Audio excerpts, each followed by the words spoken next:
saldrá no disponible? Sí, debería salirles para que puedan tener la clase grabada, ¿no? Qué raro. Me sale no disponible. No puedo. Bueno, vamos a pasar entonces a desarrollar. Muy bien.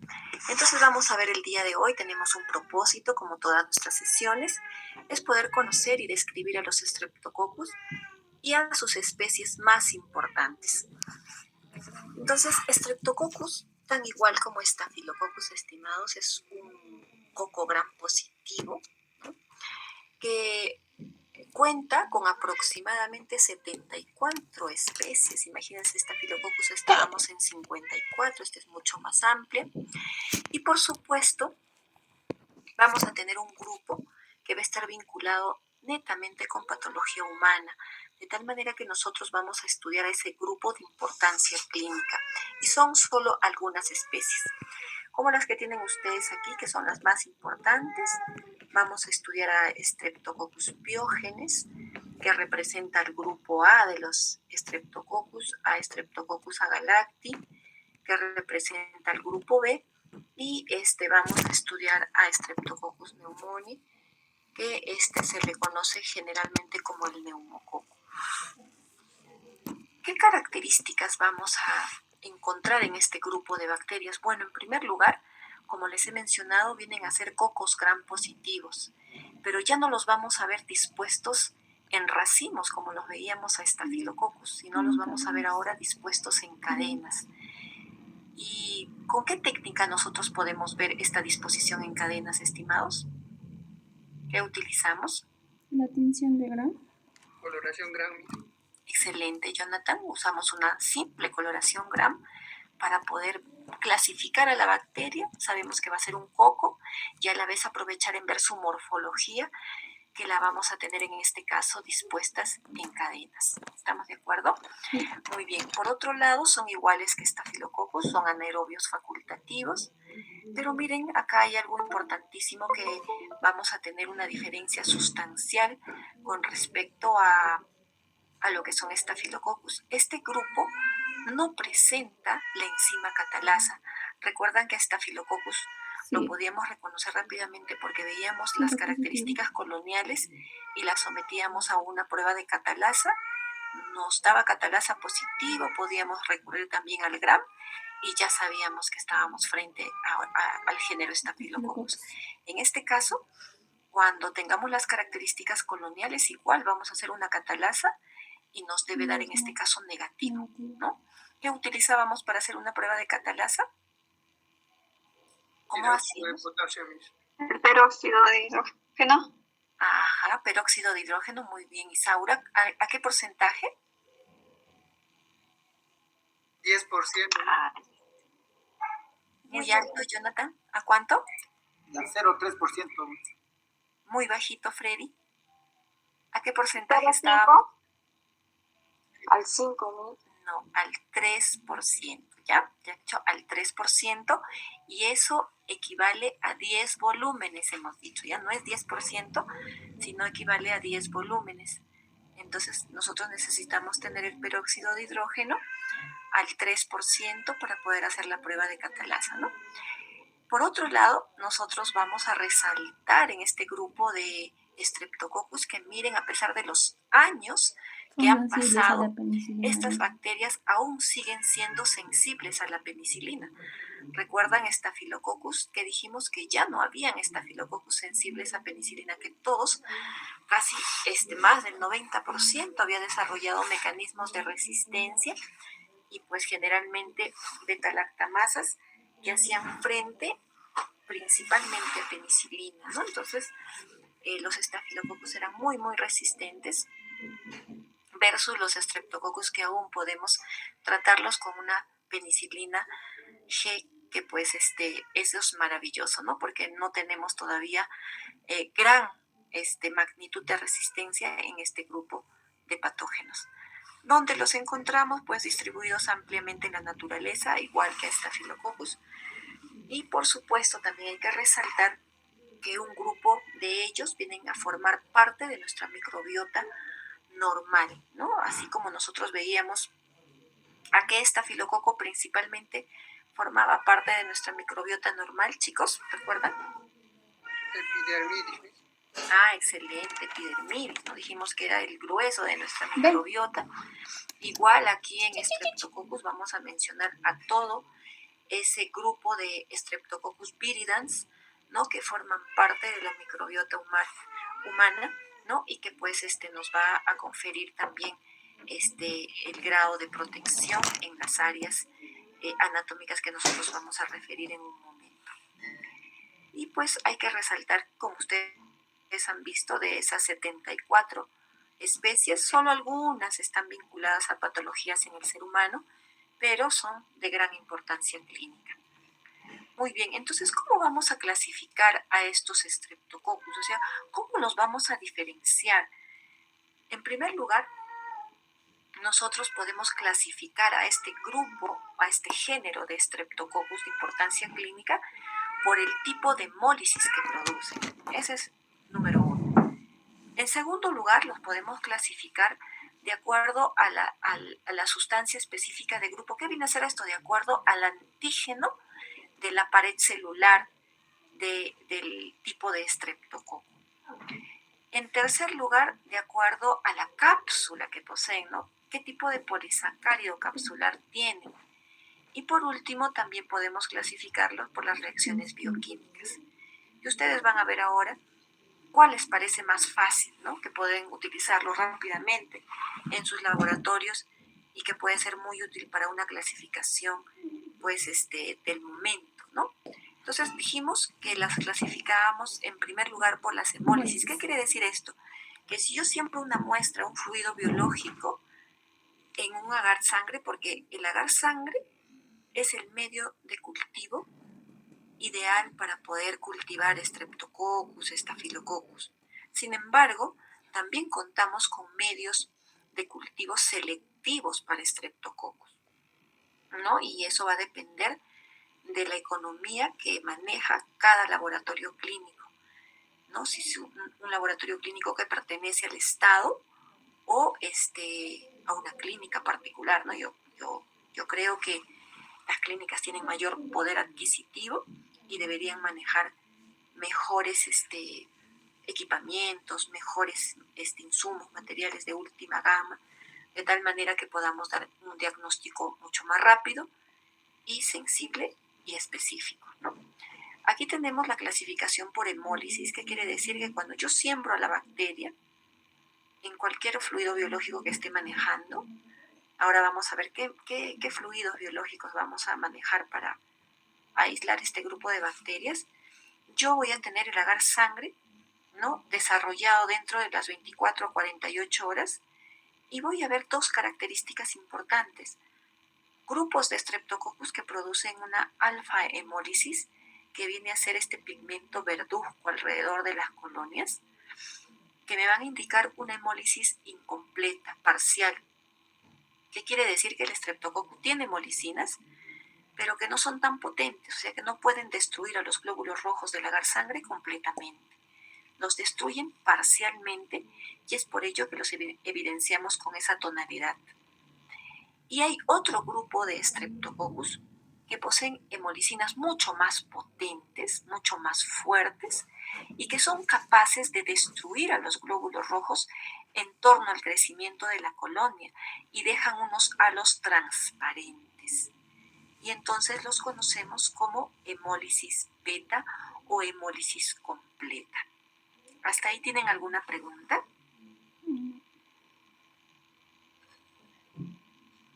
Verduzco y...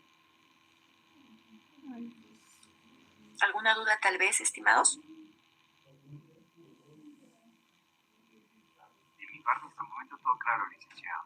Ok, muchas gracias. Vamos a continuar entonces. Todo bien. Muchas gracias. Bien, entonces esta es la clasificación por la hemólisis. Ahora vamos a ver la clasificación de acuerdo a la sustancia específica de grupo. ¿Qué quiere decir? Nosotros vamos a tener también una clasificación de los Streptococcus de acuerdo al antígeno de la pared celular, o sea que hay un antígeno específico por cada grupo o por cada especie de Streptococcus. Entonces, cuando hablamos de los antígenos de grupo específico de la pared, estos Streptococcus están clasificados en serogrupos de acuerdo al antígeno que posee la pared celular. Y de tal manera que aquí tenemos el serogrupo A, B, C, D, G, y así hay muchos más, pero como nosotros vamos a estudiar a ese grupo de importancia clínica, entonces nos vamos a abocar básicamente a esta tablita. Y miren, cuando hablamos del serogrupo A, estamos hablando de aquellos Streptococcus que en su pared celular tienen la rhamnosa N-acetilglucosamina. Este antígeno es específico de este grupo A. ¿Y qué Streptococcus está representando este serogrupo A? Está el Streptococcus pyogenes, ¿sí? Streptococcus pyogenes representa al grupo A de los Streptococcus. Y nosotros también podemos estudiarlo si tuviéramos, por ejemplo, el manejo de pruebas inmunológicas. Podríamos hacer el estudio inmunológico buscando la característica específica de su pared, ¿no? Que es mucho más rápido que el cultivo. Ahora, tenemos otro serogrupo que es el serogrupo B y esa está formada o representada en su pared por la rhamnosa glucosamina. Ese es el antígeno específico de ese grupo. ¿Y qué Streptococcus está relacionado? El Streptococcus agalactiae, ¿no? O agalacti, que se le dice, ¿no? Ese es el Streptococcus que tiene este antígeno específico de pared. Luego tenemos a los Streptococcus del grupo C, que es la rhamnosa N-acetilgalactosamina. Tenemos a los D, que es el ácido glicerol teicoico, ¿no? Y tenemos a los grupos G, que es la rhamnosa galactosamina. Entonces, ¿qué quiere decir eso? Que también podemos clasificar a los Streptococcus de acuerdo al antígeno que prevalece en su pared celular. Y ustedes ya están viendo, si hablo de Streptococcus pyogenes, bueno, tengo que buscar este antígeno. Si hablo de Streptococcus agalacti o agalactiae, tengo que buscar este antígeno. Y así sucesivamente. ¿Ven? Ahora, por otro lado, nosotros también podemos ver y clasificar a los Streptococcus de acuerdo a las cápsulas que ellos poseen, ¿no? ¿Qué tipo de polisacárido capsular tiene? Y nos enfocamos principalmente en dos Streptococcus que poseen cápsulas prominentes, ¿no? Y que generalmente se tipifican por cápsula. Y ahí tenemos Streptococcus pneumoniae y tenemos a los Streptococcus del grupo B o conocidos como Streptococcus agalactiae, ¿sí? Muy bien. Entonces, ¿cómo los clasificamos por la cápsula? Ustedes saben que los cocos, ¿no? En este caso, hablemos por ejemplo de Streptococcus pneumoniae. Esto es un diplococo, ¿no? Un diplococo que a su vez va a presentar una cápsula prominente. Y esta cápsula va a tener características diferentes, polisacáridos en su composición de la cápsula. ¿Eso qué quiere decir?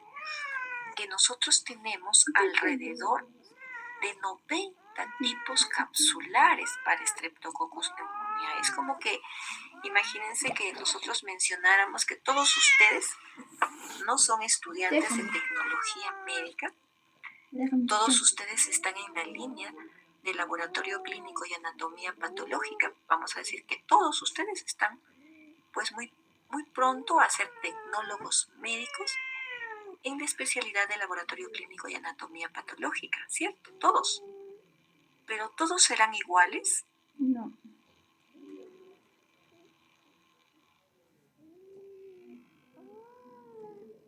A ver, díganme, chicos, ¿todos serán iguales?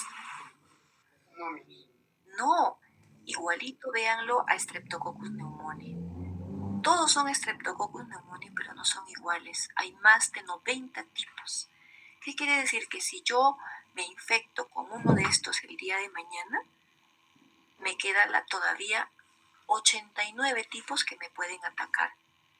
Entonces es bastante complicado. Ustedes habrán visto que en épocas de friaje salen pues los anuncios por el sistema de salud que debemos vacunar principalmente a los niños y a los ancianos para poder prevenir la neumonía. Pero pónganse a pensar, son 90 tipos.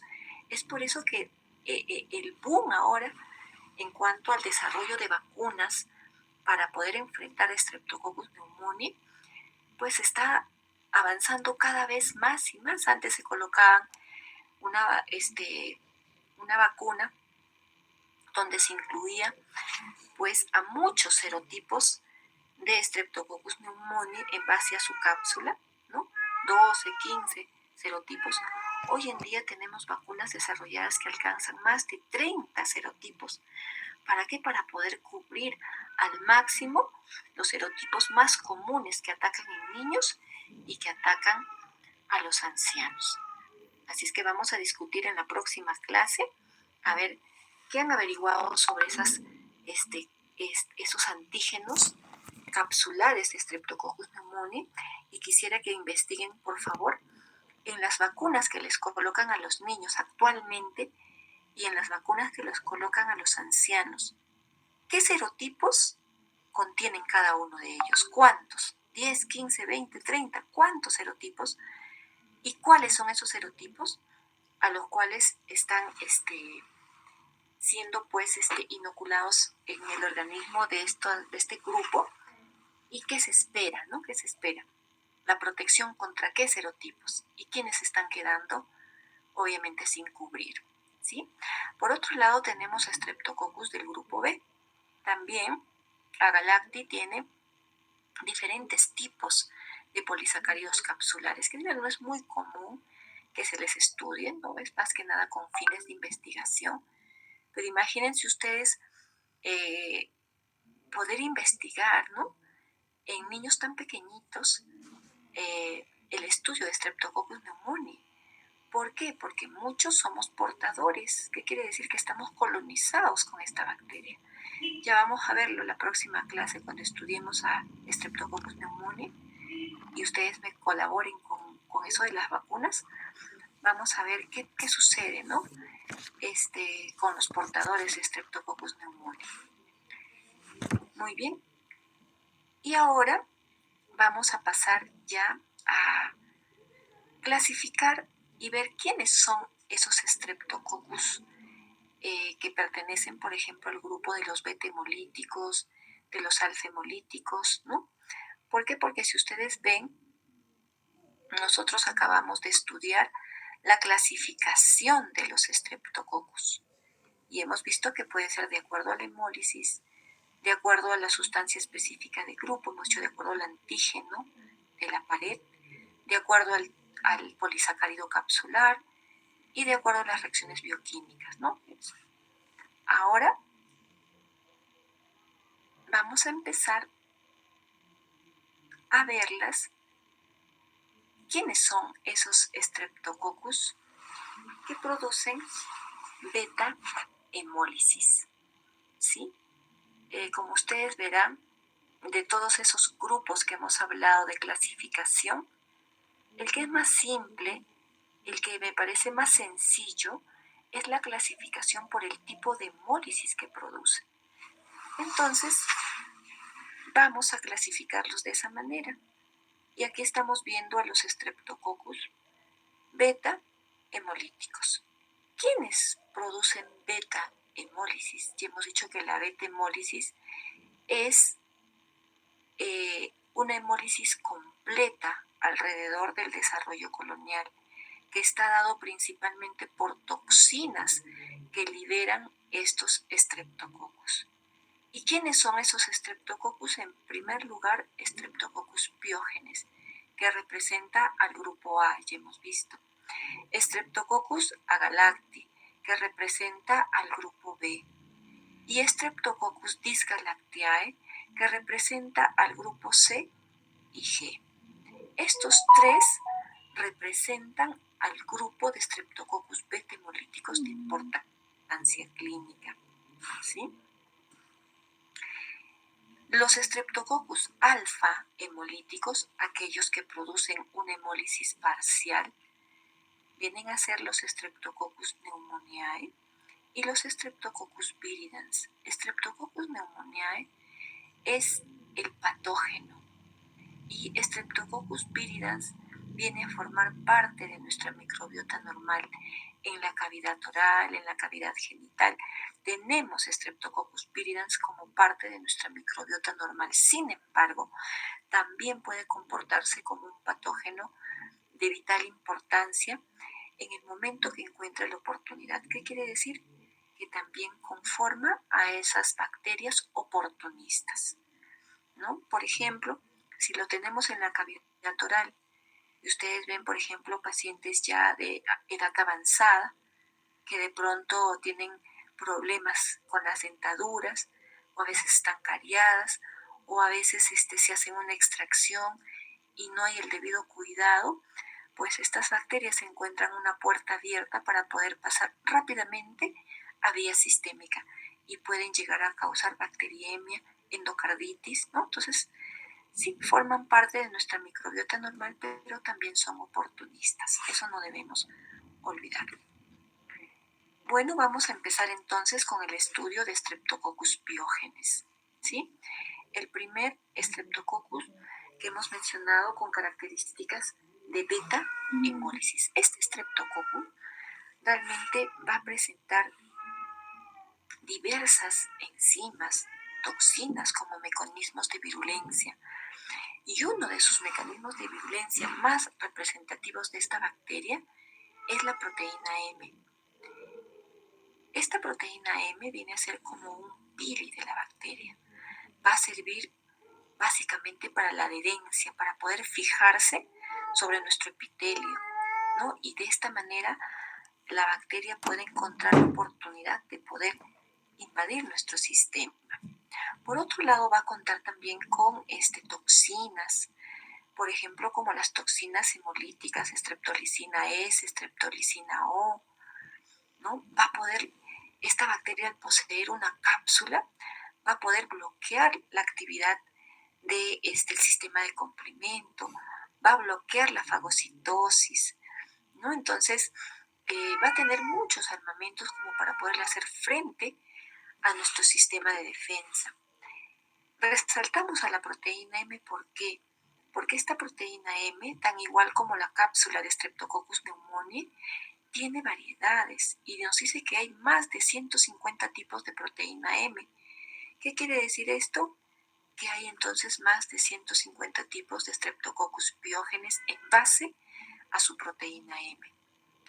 ¿Y qué sucede? Que esta proteína M posee antígenos específicos que nuestros anticuerpos lo reconocen y pues la atacan. Pero cuando el paciente ya está en recuperación y prácticamente la bacteria ya ha muerto, ha desaparecido, aún nos queda una carga de anticuerpos bastante grande. Y estos anticuerpos siguen circulando por nuestro sistema. ¿Y qué sucede? Estos anticuerpos realizan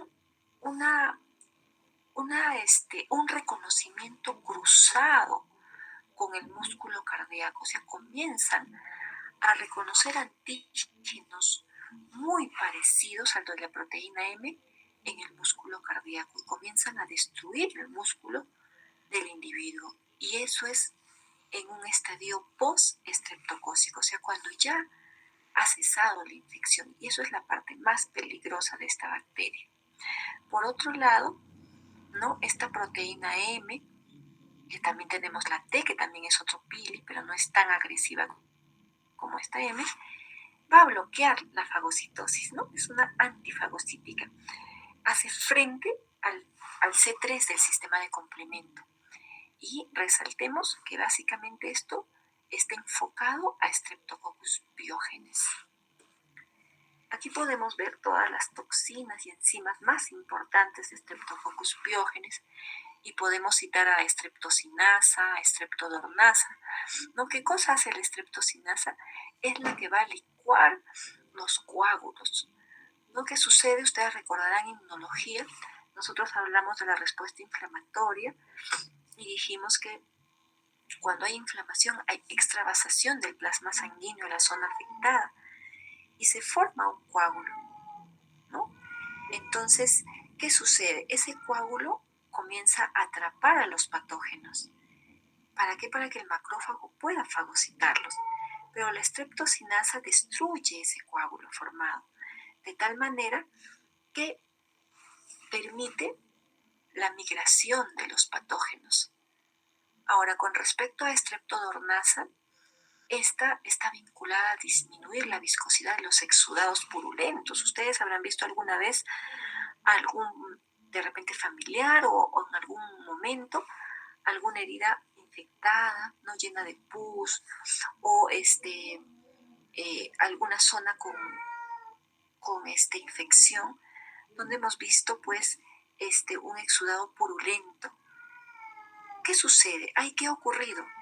Espero que recordemos también en inmunología que hablamos de la netosis, ¿no? ¿Alguien recuerda qué cosa era la netosis, chicos? ¿Alguien recuerda qué cosa era la netosis?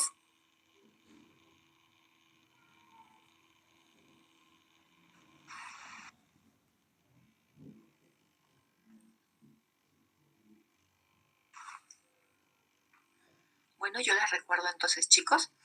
La netosis era cuando nuestros macrófagos, principalmente nuestros polimorfonucleares, se veían atrapados por tantos gérmenes y se daban cuenta que ellos pues ya no iban a poder realmente hacer mucho en la defensa, entonces se autoeliminaban y comenzaban a, en el momento de esa autoeliminación, liberaban unas mallas como una especie de fibrina que prácticamente atrapaba a todos los patógenos en el momento de su muerte y formaban pues estos exudados, ¿no?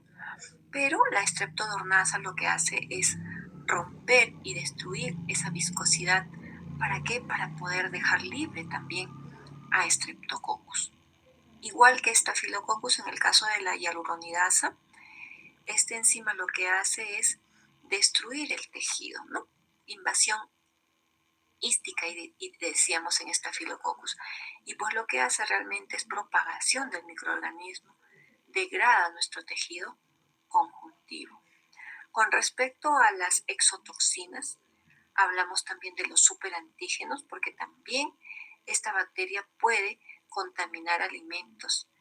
Y pues también espero que recuerden a los superantígenos que hablamos en inmunología y hablábamos pues que estos superantígenos eran capaces de activar al sistema de defensa, principalmente a los linfocitos T, y estos liberaban cantidad innumerable de citoquinas y con ello pues realizaban prácticamente un mecanismo de defensa para poder eliminar a estos patógenos de la cavidad intestinal. Con respecto a las hemolicinas, básicamente vamos a reconocer las hemolicinas beta, como la S y la O, y tenemos también las hemolicinas alfa. Estas hemolicinas que vienen a ser toxinas, ¿no? Estimados, no se vayan a equivocar en el examen cuando preguntemos acerca de enzimas, toxinas, ¿no? Exotoxinas, pues las hemolicinas vienen a ser toxinas. ¿Cuál es su misión? Destruir el tejido, destruir las células. Es por ello que nosotros, gracias a esta característica, podemos clasificar a los estafilococos de una manera muy sencilla y rápida. Con respecto a su patogenia, nosotros vamos a ver que, por ejemplo, los del grupo A, ¿quiénes eran los del grupo A, chicos? A ver, participen o no están, chicos. Creo que era esta. Muy bien, Streptococcus pyogenes. Los del grupo B, ¿quiénes eran? Agalacta. Muy bien, Agalactiae. ¿Y quiénes eran más, estamos viendo ahora los beta hemolíticos, si ustedes han visto, ¿no? Entonces hemos visto que eran los del grupo A, los del grupo B, ¿y quiénes más? ¿Eran beta hemolíticos? Y la G. G y C, ¿verdad? Beta hemolíticos. Entonces miren con qué están vinculados, ¿no? En el aspecto clínico. El grupo A está vinculado principalmente cuando hablamos de una infección local, estamos hablando de la faringitis, amigdalitis. Eso es lo más común que vamos a ver, lo más cotidiano en nuestro medio. Así es que, estimados, por favor, no se olviden, cuando ustedes tengan un paciente que viene con una faringitis, con una amigdalitis, tenemos que pensar, número 1, en Streptococcus pyogenes. ¿Qué hacemos generalmente? Estamos reportando a Staphylococcus aureus en problemas de faringitis y amigdalitis. Y eso no puede ser. Ya dijimos la semana pasada que Staphylococcus aureus en la cavidad respiratoria superior, faringitis, amigdalitis, es una bacteria que representa a colonización y no a un proceso infeccioso. Tengan por seguro, si viene un niñito, una pequeñita, y ustedes realmente en el cultivo ven que crece Staphylococcus, tengan por seguro que ese no es el patógeno. Si no hay otro, lo que tiene la pequeñita es un problema viral. Entonces, nosotros tenemos que tomar conciencia del diagnóstico microbiológico, estimados. No podemos estar reportando bacterias que no corresponden y prácticamente mandando antibiogramas para que el médico pueda dar tratamiento cuando no amerita. Estamos en una etapa bastante seria y delicada con eso de la resistencia bacteriana. Las bacterias nos están ganando la partida y nosotros como tecnólogos médicos no podemos ser los que contribuimos a ese problema tan grande y mundial de la resistencia bacteriana. Entonces, ¿qué tenemos que hacer? Hacer un buen estudio microbiológico. Faringitis, amigdalitis, Streptococcus pyogenes, número 1. ¿Sí?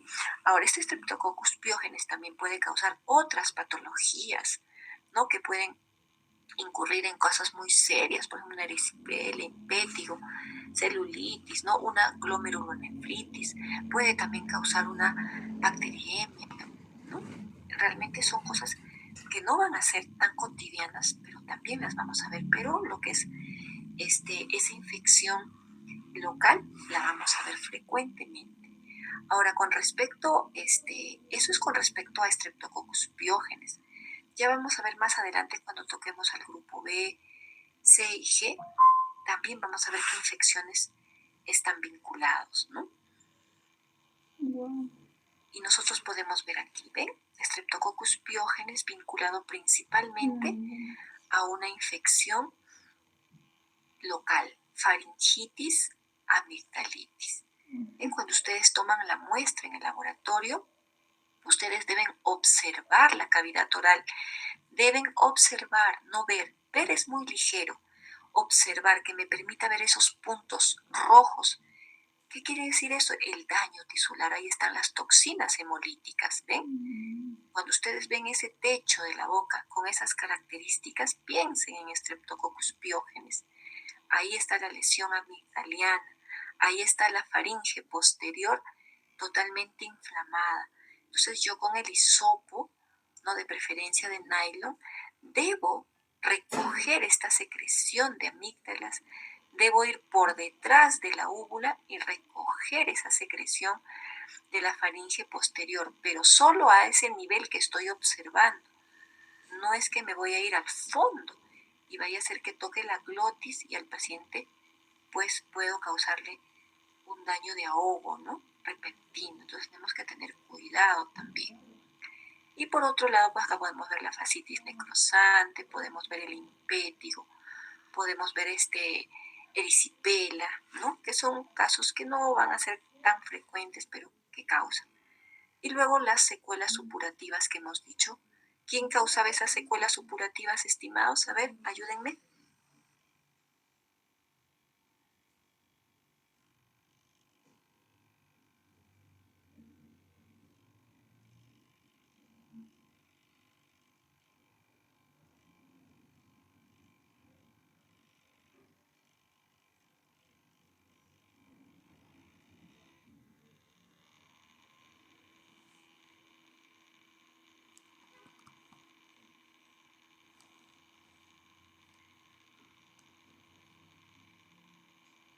¿No recuerdan, chicos, quién causaba esas secuelas supurativas? La proteína M. ¿No? Dijimos que ocurría una reacción cruzada con el músculo cardíaco, ¿no? Y también podíamos ver, ustedes recordarán en inmunología que hablamos de la hipersensibilidad tipo 3. ¿Se acuerdan a qué se refería la hipersensibilidad tipo 3, chicos, en inmunología? Sí, era cuando se unía un antígeno y anticuerpo y este comenzaba a circular en la sangre y si no era eliminado iba a hacer como que esto lo que sería una enterocarditis o vegetaciones en el corazón, iba a ser inflamaciones, igual se iba a los riñones y casualmente creo que era por esta bacteria, por este Streptococcus pyogenes, que seguía circulando y iba y hacía esta ramificación y hacía proceso de inflamación, creo. Exacto, ¿no? Muy bien, José, muchas gracias. Exactamente, ¿no? Que dijimos que la hipersensibilidad tipo 3 estaba representada por inmunocomplejos que precipitaban, ¿no? Tanto en el músculo cardíaco, básicamente en el sistema renal. ¿Y qué cosa hacía? Activaba el sistema de complemento. Y este sistema de complemento, pues al activarse, no solamente dañaba en sí al antígeno que había capturado, sino que también dañaba el tejido renal. Ahora, en el caso de las secuelas con respecto al músculo cardíaco, a las lesiones valvulares, que dijimos que los anticuerpos que circulaban hacían una reacción cruzada. ¿Qué quiere decir? Que identificaban al músculo cardíaco como si fuera Streptococcus pyogenes. Entonces se unían estos anticuerpos al músculo cardíaco, se activaba el sistema de complemento y ¿a quién dañaba? Directamente al músculo cardíaco, ¿no? Entonces eso es lo más delicado de esta secuela, porque hablamos de secuela porque es post la infección, ¿no? Post la infección. Muy bien, ahora vamos a ver a Streptococcus del grupo C y G, que dijimos que también este grupo de Streptococcus, que se les conoce como los Discalactiae, también son Streptococcus beta hemolíticos, miren ustedes. Así que cuando ustedes hacen un hisopado faríngeo, si no es Streptococcus pyogenes, vamos a ver que se va a tratar de este grupo C y G, porque también son beta hemolíticos, también poseen toxinas hemolíticas. Y estas bacterias están pues presentes básicamente en animales domésticos, ¿no? Los perros, cabras, caballos, ¿no? Pero principalmente nuestros domésticos, nuestros perros, nuestras mascotas, tienen a este estreptococo del grupo C y G como parte de su microbiota normal. Sin embargo, cuando entra en contacto con el ser humano, pues nosotros nos infectamos. ¿Y qué nos ocurre? Básicamente también una faringitis y amigdalitis. Sin embargo, también estas están vinculadas con infecciones del tracto urinario, ¿no? A veces, ¿por qué?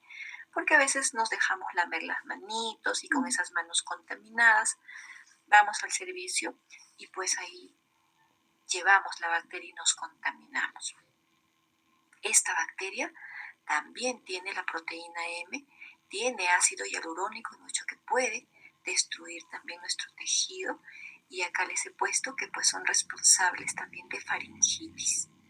Ya por supuesto puede ser bacteriemia, endocarditis como piógenes, pero lo más cotidiano también es la infección local que nos puede dar una faringitis. Así es que tenemos que diferenciar entre un estreptococcus del grupo C y G y de piógenes, ¿sí? Entonces, ¿cómo los diferenciamos? Ustedes van a ver en el laboratorio, dentro de su práctica, van a hacer paso a paso, pero para que ustedes tengan un poquito ya de base. Lo primero que tenemos que ver que es entonces, después que yo he hisopado las amígdalas, la faringe posterior, ese hisopo lo he puesto en agar sangre, he sembrado la bacteria y pues dentro de 24 a 48 horas voy a tener las colonias totalmente desarrolladas y lo primero que tengo que hacer es ver si presentan o no presentan Mi beta gato, cuidado. hemólisis. Si presentan beta hemólisis, entonces yo someto a estas colonias ¿a qué? A la prueba de catalasa. Si me dan Son catalasa negativas. negativa, Entonces digo, Xenomorph. ay carambas, estas son Streptococcus. Bueno, como ya les he dicho cuando empezamos nuestro estudio, siempre nos aseguramos bien, poco a poco vamos a familiarizarnos ya con sus características coloniales así específicas. De todas maneras, sometan a una coloración Gram, una sola colonia, y ustedes observarán que son cocos Gram positivos dispuestos en cadenas, con catalasa negativo, con beta hemólisis. Entonces pensamos en dos grupos, Streptococcus del grupo A o Streptococcus del grupo C o G, ¿no? Y ¿cómo los diferencio? Pues puedo diferenciar, miren chicos, puedo diferenciar con el gol estándar, que es la prueba de PIR, ¿no? Que también nosotros vimos la semana pasada que nos sirve para poder identificar a Streptococcus. ¿Qué Streptococcus, chicos? ¿Qué Staphylococcus nos daba PIR positivo? A ver. ¿Qué Staphylococcus?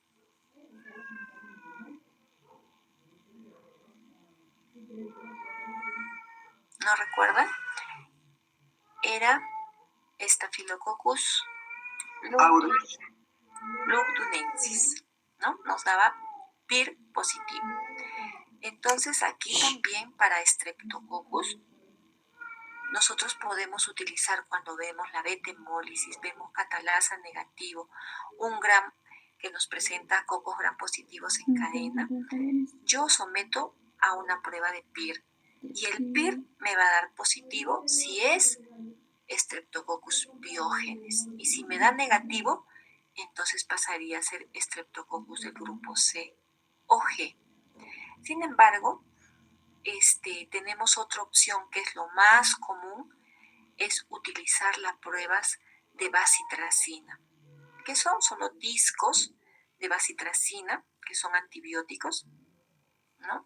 Que nos va a servir para poder hacer la diferenciación más rápida y temprana. ¿Qué hacemos? Cogemos a estas colonias, ¿no? Las sembramos en un agar sangre con base de Müller-Hinton y colocamos los discos de bacitracina. Si alrededor del disco de bacitracina no hay crecimiento, sin crecimiento alrededor del disco de bacitracina, entonces es Streptococcus biógenes o del grupo A. Sin embargo, si no contamos, ¿no?, con ese halo inhibido, que quiere decir que hay colonias crecidas alrededor del disco de bacitracina, entonces representan al grupo C o G de los Streptococcus. ¿Ven?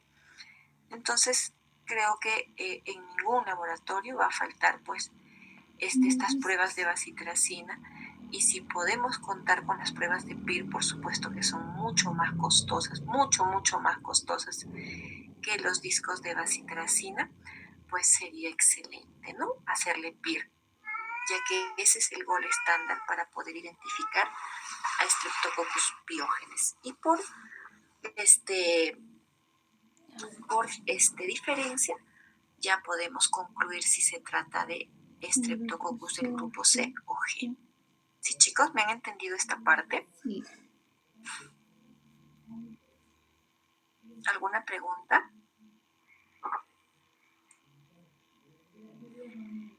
Ok, vamos a continuar entonces. Ahora vamos a ver el otro grupo de Streptococcus beta hemolíticos, que son también los Streptococcus agalactiae o del grupo B.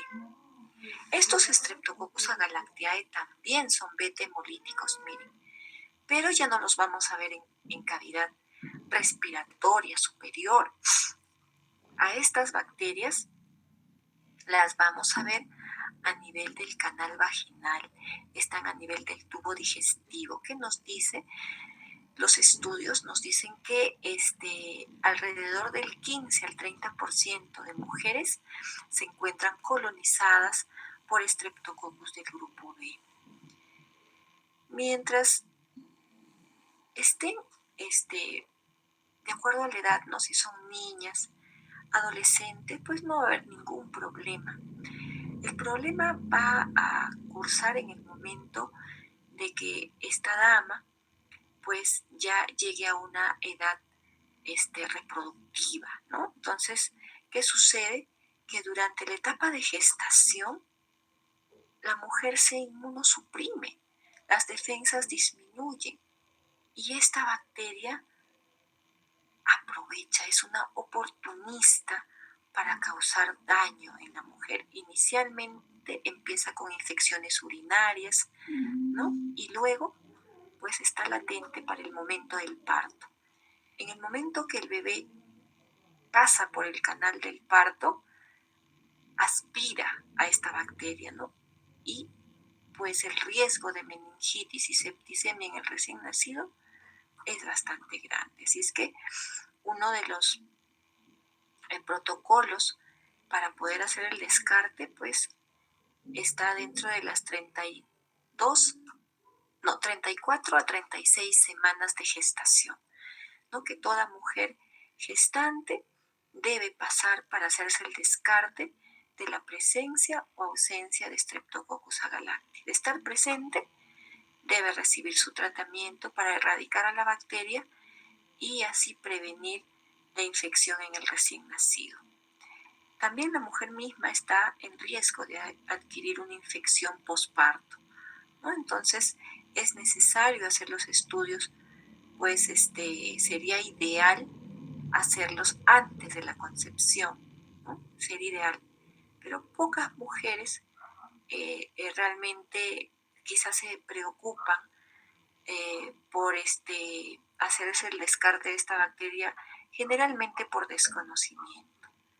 Entonces, dentro de los programas están incluidos hacerse el descarte, pero ya cuando la mujer está gestando, ¿no? Que lo ideal sería antes, por supuesto, ¿ya? Así que, con respecto a esta bacteria, lo que tenemos que mencionar, pues que también posee hemolicinas potentes que nos van a mostrar en el agar sangre la característica de beta hemólisis. Entonces, ya saben, estamos viendo el manejo de muestras clínicas. Con respecto a las dos anteriores, ya hemos visto que es lo más común.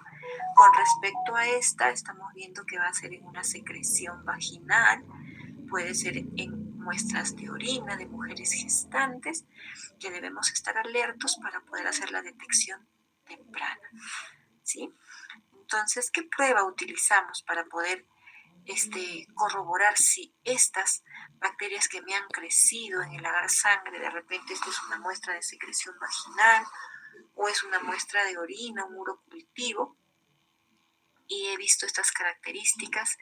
¿Qué es lo que he hecho primero? Pues ustedes saben ya el protocolo, no veo la beta hemólisis, estamos hablando ahora de una secreción vaginal, de una muestra de orina, de una mujer gestante, pues yo pienso primero, ¿no? Esas características, y con beta hemólisis no voy a estar pensando en estafilococcus, ¿no, chicos? Voy a pensar en streptococcus, le hago la catalasa, me sale catalasa negativa, y entonces a estas colonias las someto a una prueba de campo, ¿no? ¿Qué viene a hacer? Eso lo van a ver en el laboratorio, van a poder trabajar con un agar sangre bien preparado, van a necesitar una cepa de Staphylococcus aureus que está sembrado aquí en forma vertical. Miren ustedes, se siembra la cepa de Staphylococcus aureus, de preferencia una ATCC 25923, es la cepa de Staphylococcus aureus, que sabemos dentro de sus características es también una beta hemolítica. Perpendicular a ella sembramos la colonia sospechosa, la que nos había crecido con beta hemólisis. La colocamos acá en forma perpendicular, muy cerca de Staphylococcus, pero no unida a él. Esperamos de 24 horas, máximo 48, y lo que vamos a ver es la formación de una cabecita de flecha, ¿no? ¿Qué ha sucedido? Se han unido ambas hemólisis, dos hemolicinas, las de Staphylococcus aureus con la de Streptococcus agalacti, y nos ha dado una hemólisis potenciada, ¿no? Eso es lo que vemos, la formación de una hemólisis bastante fuerte que forman una cabeza de flecha. Este es un CAM positivo. Podemos tener a otras bacterias que también son beta hemolíticas, como por ejemplo Enterococcus, ¿no? Que también en sangre humana nos puede dar una beta hemólisis, y pues si nos sale así, sin la cabecita de flecha es CAM negativo, no sería Galactiae, esta sí, ¿no? Ustedes van a ver ahora en el laboratorio, no solamente es la única prueba, pueden hacer también la hidrólisis del hipurato de sodio, que es una prueba muy interesante para el estudio de Streptococcus agalacti. Chicos, entonces podemos hacer nuestro resumen de nuestras pruebas diagnósticas y podemos empezar siempre qué muestra voy a manejar, ¿sí? ¿Qué muestra voy a manejar? Así que si yo les digo aquí que vamos a manejar una muestra de secreción vaginal, pues recuerden que de toda muestra debo hacer un frotis directo de la muestra para poder ver la respuesta inflamatoria, para poder ver las características también de las bacterias, qué cosa predomina, de repente hay cocos en cadena, de repente diplococos, ¿no? Me va a servir el frotis. ¿Para qué? Para poder hacer una coloración de Gram temprana de la muestra directa. Luego, ¿qué hago con la muestra? La llevo a cultivo. Va a depender de la muestra. Si estamos hablando, por ejemplo, de una faringitis, ¿qué medios de cultivo vamos a utilizar para poder sembrar una muestra de secreción faríngea? ¿Qué patógeno pensamos recuperar de esa muestra? Y hemos dicho, ¿no?, que debemos pensar en primer lugar en Streptococcus pyogenes. Entonces aquí me va a ser necesario un buen agar sangre, ¿no? Un buen agar sangre. Ahora sí dispongo de medios selectivos para Streptococcus o de agares cromogénicos, excelente, ¿no? Es mucho más fácil. Utilizo esos medios. Luego del crecimiento debo identificar, debo hacer pruebas bioquímicas para saber de qué estreptococo estoy hablando. De repente hago un PIR, de repente me baso en la prueba de la bacitracina, de repente tengo que hacer la hidrólisis del hipurato de sodio, una prueba de CAM, ¿no? Va a depender de lo que ustedes están orientando y del tipo de muestra que están manejando. También no nos olvidemos que hoy en día disponemos de pruebas serológicas para poder buscar antígenos. Podemos buscar antígenos. También puedo recurrir a las pruebas moleculares, ¿no? Vienen los años donde prácticamente todo lo que teníamos como pruebas bioquímicas, pruebas preliminares van a ir saliendo y vamos a ir entrando de lleno a estudios moleculares. Pero ya saben, para yo hacer un buen estudio molecular de una bacteria necesito primero cultivarlas, necesito las colonias para poder hacer la extracción del material genético, si no, ¿cómo? No es tan fácil y pues podemos incurrir también en contaminación. No es que las moleculares sí de verdad son realmente muy específicas, pero va a depender del manejo del laboratorio. ¿Sí, estimados? Entonces, si tienen alguna pregunta, alguna duda, algo que deseen que se les pueda aclarar, con gusto,